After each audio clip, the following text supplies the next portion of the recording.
Ladies and gentlemen, welcome to another episode of the Midcard Mess podcast. I am your host, not one, not two, but all three faces of Jamal, and this is your wrestling news.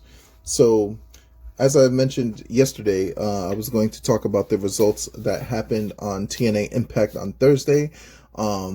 Also, I'm going to be giving a small quick preview into SmackDown tonight, and there was also Ring of Honor, and also there's going to be a little small preview for the Pro Wrestling Noah's event that's going to happen on Saturday morning, so be on the lookout for that. So let me just dive right into TNA Impact because there's not really too much that's going down with SmackDown tonight except for LA Knight and Shinsuke Nakamura for the United States Championship. I know Shinsuke just got this belt back, but they're trying to push LA Knight again, and maybe this is going to be some kind of good feud. And also, we do have a new WWE Women's Champion, one Tiffany Stratton. So, she's going to address the WWE Universe, but that's all I have for SmackDown on the docket. Let's go right into TNA Impact, as the main event of the night was going to be Joe Hendry and Rhino versus Nick and Ryan Nemeth. Even though they're billed to their world title match for Nick Nemeth and Joe Hendry, they building up to Genesis.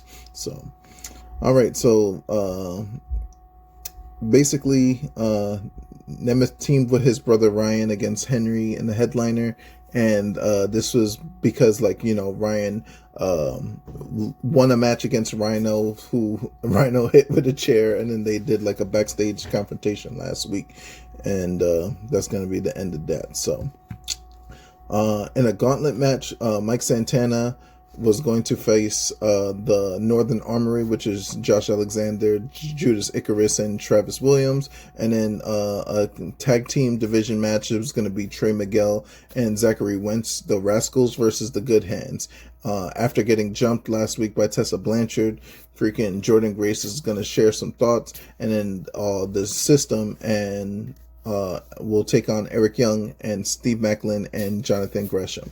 So, that was actually the first match on the docket. The System came out, and I forgot that JDC, who, for those that don't know, is Fandango from WWE, I forgot that he was also in the System as well. I remember Eddie Edwards being in the System, I remember Brian Myers being in the System, but I forgot that JDC, which was basically Johnny something Curtis, so they're part of the System. The match was good. It ended with Steve Maclin, Eric Young, and Jonathan Gresham beating the System, but at the end of the match is what all the chaos happened when they completely took out Jonathan Gresham with the steel chair, put the steel chair on his neck, and then slammed him into the corner turnbuckle. And, Eric Young and freaking Steve Maclin trying to fight off the save, but they were just a little too late. So hopefully they just, they're going to build this rivalry up a little more until the end all be all type stuff. Then they had a little promo thing with Joe Hendry. He was talking about his history being a wrestler, being a musician in school and everything like that, and how wrestling is his life, and that he cannot wait till TNA Genesis, when he faces Nick Nemeth for the TNA Championship and wins at Genesis. Savannah Evans had her match. Like I said, she's going to be one of the bigger stars that's going to be available for TNA in the foreseeable future. But she ended up actually losing this match to some people who remember Xia Li freaking bringing out her new version of herself, which is Lei Ying Li. So, yeah, man, this was a back and forth affair. Savannah Evans showing her strength, Xia Li or Lei Ying Li. I'm sorry if I'm butchering that, but she did everything that she possibly could. I mean, like, from kicks to punches to elbows, like she was showing a very stronger version of herself that I was expecting her to do when she was back at Xia Li. And it was really like she was hitting freaking hard. But Savannah Evans hits even harder. In the end, Lei Ying Li defeated Savannah Evans after she got smoked in the face with that kick. Like, it was like a big jumping kick, but then, like, it was good little return for Li Ying Li. And it kind of derailed Savannah Evans, but like, Savannah Evans is going to be okay for the meantime. She's no longer a lackey. Like, I remember when she was the number 2 to Tasha Steelz, who was one of the greater women's champions, one of the better knockouts champions in the history of the knockouts division type stuff.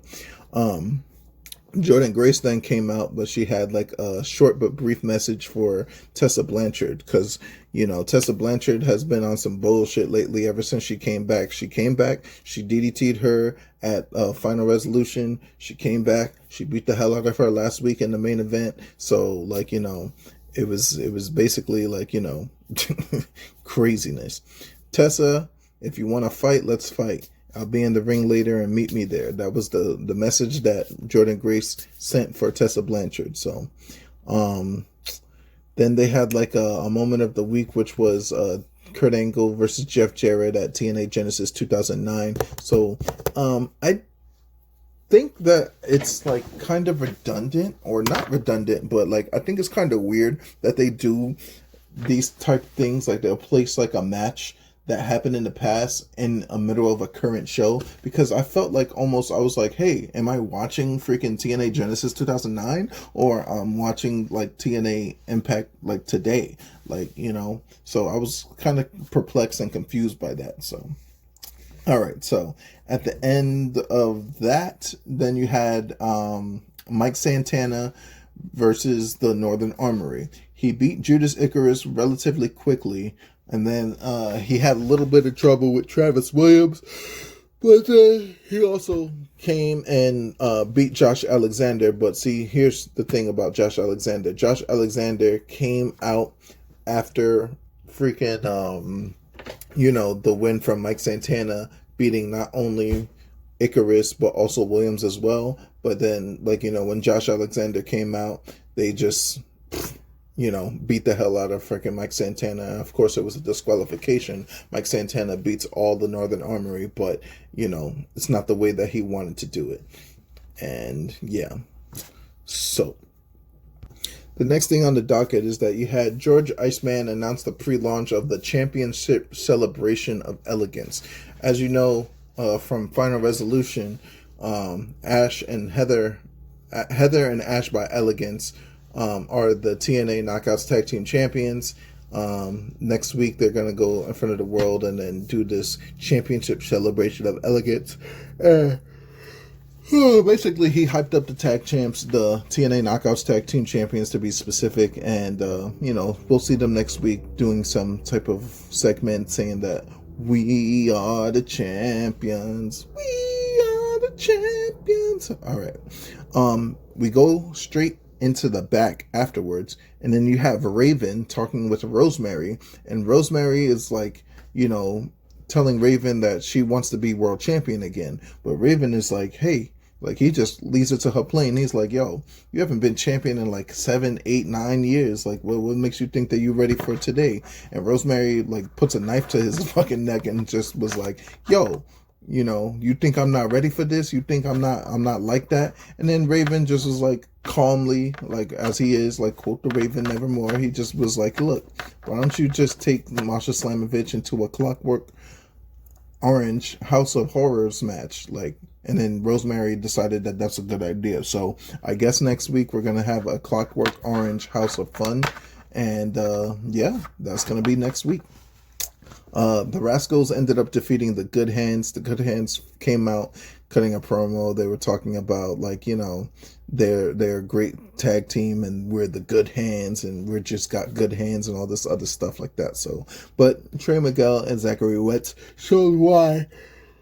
excuse me, that they're one of the better tag teams in the wrestling business. So Frankie Kazarian approaches Rhino backstage. Following the tag team match that we see, we shoot to backstage where Rhino is shown taping his wrist up, and alongside Joe Henry, freaking Kazarian walks and makes a comment saying that he'll be watching the main event tag team closely. And this is basically like, because he's got the Call Your Shot trophy, and basically he can call his shot. It's kind of like the Money in the Bank. For those that don't know, it's like he won the Call Your Shot Battle Royal, so now he has like a number one contendership in his pocket.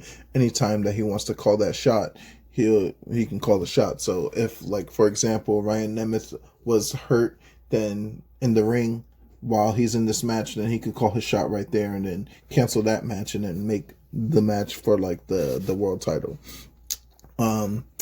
Moose ended up defending his TNA X Division Championship, and it was kind of crazy that the fact that he was supposed to face Ace Austin. I guess that Ace Austin match is going to happen at Genesis, so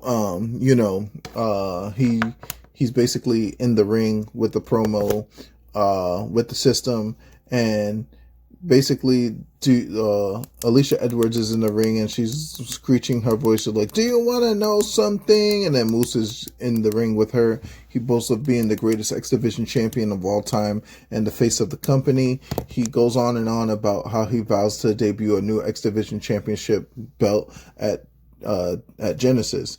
But when he's cut off, Andrew Everett comes out. And Andrew Everett basically says he's the true X Division competitor. And Moose tells him, like, you're going to get your ass kicked if you keep coming out here doing some stupid shit. And Everett was just like, nah, fuck out of here. I'm going to fucking, I'm going to fight.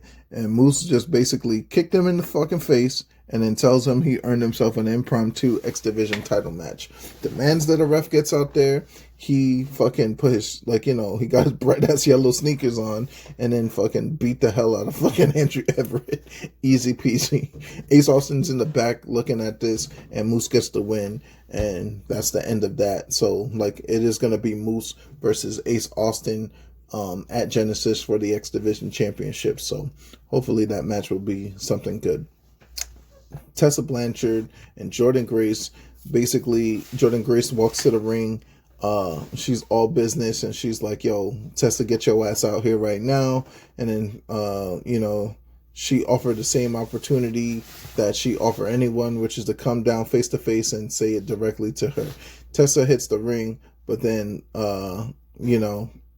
Blanchard basically fucking attacks her going crazy. But then they just start rolling around the ring, and then now everybody's gonna come to the back, and then it's just like, oh my god, let them fight. It was just, they were rolling around in the ring. So this is just building up anticipation for a one-on-one between Jordynne Grace and Tessa Blanchard. And I like the fact that this is a woman's rivalry that is not for a championship, that is just straight women's rivalry, because it's showing women's wrestling. So ever since Tessa Blanchard's return, there was people very skeptical about the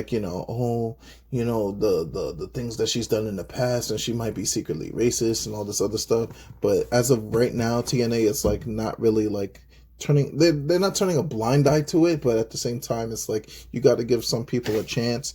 And I guess this is going to be her second chance. And if this rivalry goes well, then, we'll look more at her wrestling instead of what her character is. Because I'm not going to hold you guys.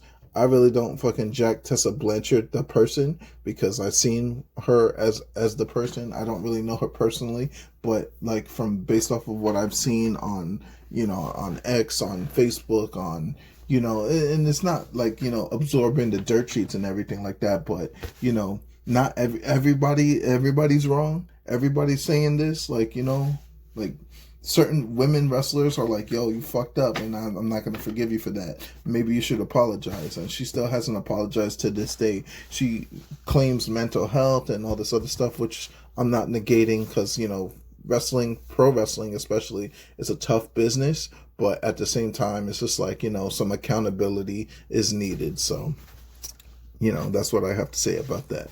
All right, so now we have Joe Hendry and Rhino defeating Nick Nemeth and Ryan Nemeth. And, basically, Kazarian was on guest commentary, but he didn't really freaking stay too long because he was just being distraction for, Nick Nemeth. And then at the end of the day, freaking Nick and Rhino freaking beat Ryan and Nick Nemeth with freaking the Joe Hendry standing ovation type move. And then,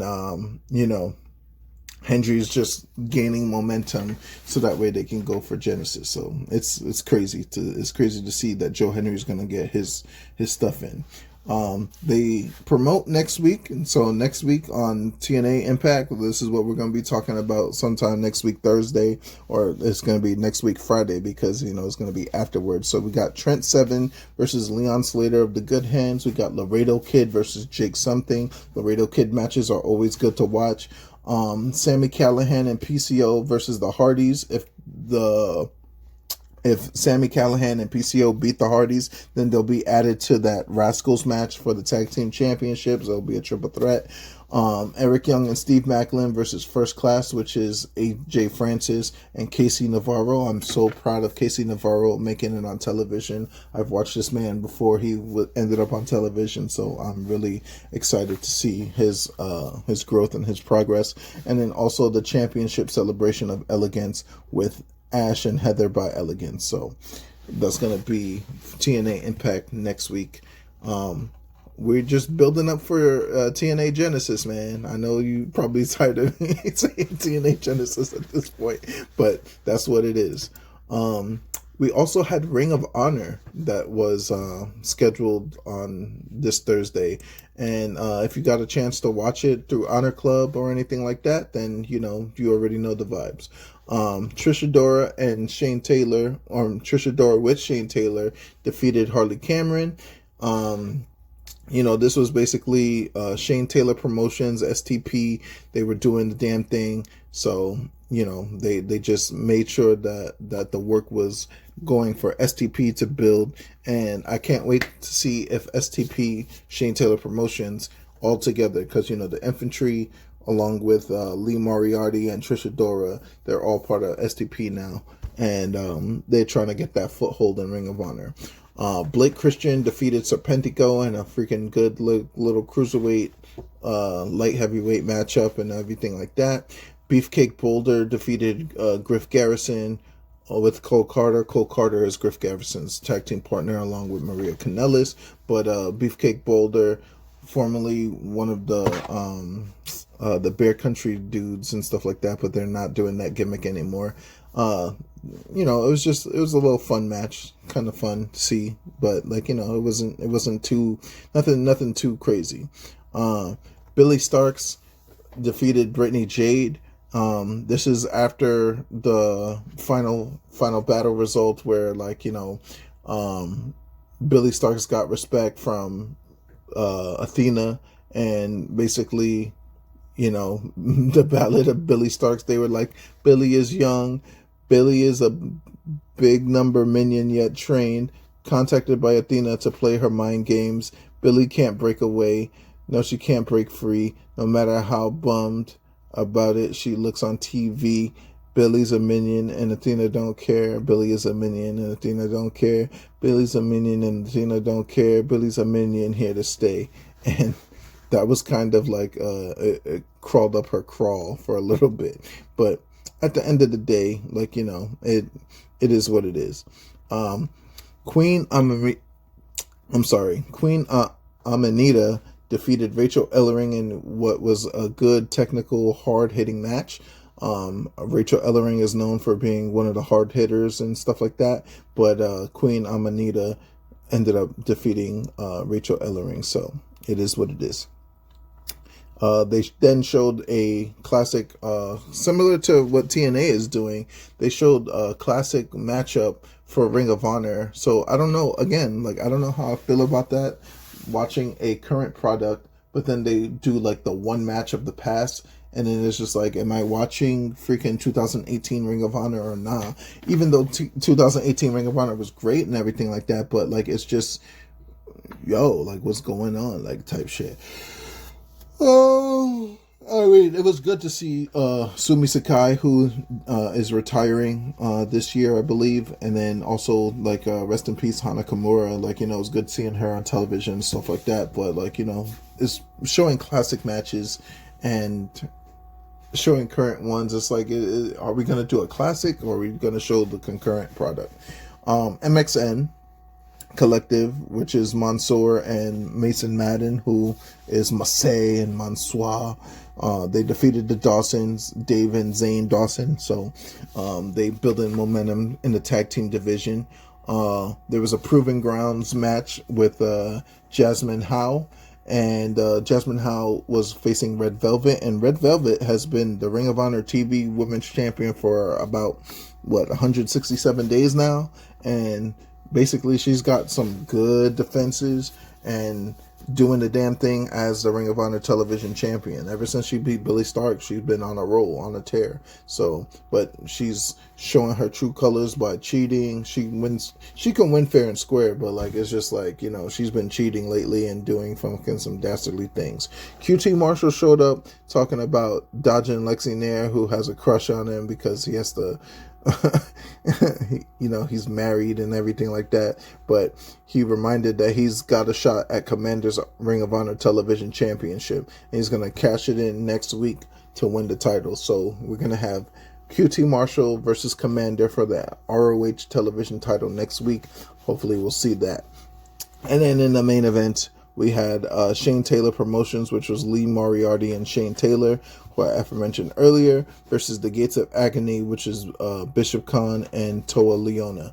So the thing about this is that Bishop Khan used to be part of Shane Taylor Promotions, so it was kind of like a little slap to the face to Shane Taylor that Bishop is not part of Shane Taylor Promotions anymore, and now that he's part of the Gates of Agony. So, you know, it was basically a little grudge match.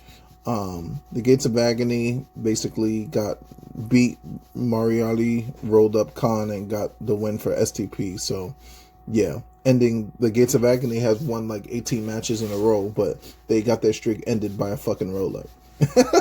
It's crazy. Everything wrapped up with the Ring of Honor World Heavyweight Champion Chris Jericho, who's going as the Nueve for his 9 world title reigns. And also Brian Keith was there. Jericho grabbed the mic. He said, "Stupid North Carolina morons." And then he was furious that no one chanted for him during the matches that they took, that they chanted rock and roll instead, because the Rock and Roll Express was in the house. So Ricky Morton and Robert Gibson came down to the ring all fucking, you know, oh, rock and roll. Like, you know, it's not 1994, bro. It's not 1987. It's not 1972. Why are we seeing the Rock and Roll Express on the television? I mean, I know that Ricky Morton can go, but Robert Gibson with his cross-eyed, like, you know, I don't want to see him.